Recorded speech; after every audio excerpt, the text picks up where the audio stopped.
దేవునికి స్తోత్రములు. దేవుని బిడ్డలారా, అందరూ క్షేమంగా ఉన్నారండి. ఈరోజు దేవుని వాగ్దానం యెషయా గ్రంథము 41 అధ్యాయము 10వ వచనం. నేను నీకు తోడై ఉన్నాను, భయపడకుము, నేను నీ దేవుడనై ఉన్నాను. దేవునికి స్తోత్రం. హల్లెలూయా. అలల వంటి శ్రమలు వచ్చిన, కష్టాలు ఎన్ని ఎదురుపడిన, సుడిగాలి వంటి సమస్యలు నీకు ఎదురుపడిన, నీ దేవుడు నీతో మాట్లాడుతున్నారు. నేను నీకు తోడై ఉన్నాను. దేవునికి మహిమ కలుగునుగాక. ఎంత గొప్ప దేవుడు చూడండి.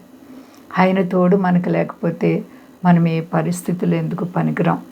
నేను నీకు తోడై ఉన్నాను కాబట్టి నీవు భయపడకు, నేను నీకు సహాయం చేస్తానంటున్నారు ఆయన. నేను నిన్ను విడిచిపెట్టను, నేను నీ దేవుడనై ఉన్నాను, నీ దేవుడను. దేవుడు మనకి ఎప్పుడు కూడా సహాయకుడే, మేలే చేస్తారు కానీ కీడు చేయరు. కీడు చేసేది అపవాది. యోబు జీవితంలో చూస్తే సాతాను దేవదూతలతో పాటు దేవుని దగ్గరికి వెళ్ళిపోయాడంట. అటు ఇటు భూమి మీద తిరుగుతూ, నువ్వెందుకు వచ్చావంటే, నేను వచ్చిన సంగతి యోబున్నాడయ్యా, అతను చాలా ఉన్న స్థితిలో ఉన్నాడు, అందుచేత అతన్ని దేవుడే గుర్తు చేశారు. యోబు సంగతి నీకు తెలుసు, అతని యథార్థవంతుడు, నీతిమంతుడు, చెడుతనాన్ని విసర్జించిన వాడని దేవుడు జ్ఞాపకం చేసినప్పుడు సాతాను అంటాడు, ఊరికి నేను నిన్ను స్తుతిస్తున్నాడా ఏంటి, నువ్వు అవన్నీ ఇచ్చావు, చుట్టూ కంచి వేసి ఒకసారి తీసేయని. అయితే నువ్వు వెళ్ళి తీసేయమన్నారు దేవుడు. పరుగున వెళ్ళిపోయాడు, అన్నీ తీసేశాడు. యోబుని ఓడించలేకపోయాడు సాతాను. యోబుకి దేవుని తోడుంది. నీకు దేవుని తోడున్నప్పుడు నువ్వే పరిస్థితుల్లో భయపడే పని లేదు. ప్రియబిడ్డ, శోధనలు చాలా వస్తాయి.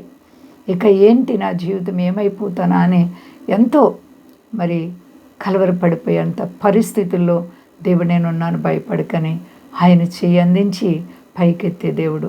కాబట్టి ఏ పరిస్థితుల్లో భయపడే పని లేదు. నేను నీకు తోడై ఉన్నాను, భయపడకని దేవుడు మాట్లాడుతున్నారు. ప్రియ సహోదరి సహోదరా, ఒకవేళ బలహీనతతో ఉన్నావా అంటే, ఇంక ఈ పరిస్థితిలో నుంచి నాకు విడుదల లేదని తలంచున్నావా, దేవుడు నీకు విజయాన్ని ఇస్తారు, మేలు చేస్తారు. భయపడే పని లేదు. ఏ కష్టంలో నీవు ఉన్నా నీ దగ్గరికి నేను తోడుగున్నానని దగ్గరికి వచ్చి నీకు సహాయం చేసే దేవుడు. ఏ పరిస్థితుల్లో కూడా కృంగే పని లేదు. భయపడకండి. అంతా క్షేమంగా ఉన్నారా? ప్రార్థించుకుందాం. ప్రేమ నమ్మకమైన మా తండ్రి, నువ్వు ఎంత గొప్ప దేవుడు ప్రభువా. నీ పరిశుద్ధమైనటువంటి నామాన్ని బట్టి నేను స్తుతిస్తున్నాను. ఇదిగో ప్రభువా, గొప్ప దేవా, నా తండ్రి యేసయ్యా, నీపై ఆధారపడిన వారిని నువ్వెప్పుడు విడవలేదు ప్రభు. మా దేశాన్ని, దేశ నాయకులను కాపాడండి.